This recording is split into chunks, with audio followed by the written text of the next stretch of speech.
স্বাগত Asian news আপডেটে। আপনাদের সাথে আছি আমি তাসনিমা রুকাইয়া।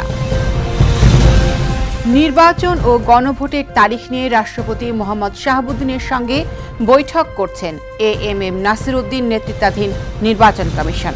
দুপুরে বঙ্গভবনে এ সাক্ষাৎ শুরু হয়। সাক্ষাৎ শেষে সিইসির ভাষণ রেকর্ড করা হবে, যেখানে আগামী জাতীয় নির্বাচনের তাফসিল ঘোষণা করা হবে।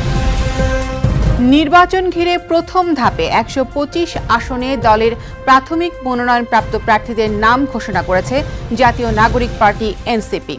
সকালে এনসিপির সদস্য সচিব আখতার হোসেন এসব আসনে মনোনীত প্রার্থীদের নাম ঘোষণা করেন।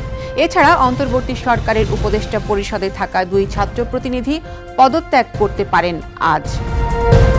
দর্শক, এই ছিল এশিয়ান নিউজ আপডেট। আমাদের পরবর্তী আয়োজন দেখার আমন্ত্রণ রইল। ধন্যবাদ সাথে থাকার জন্য।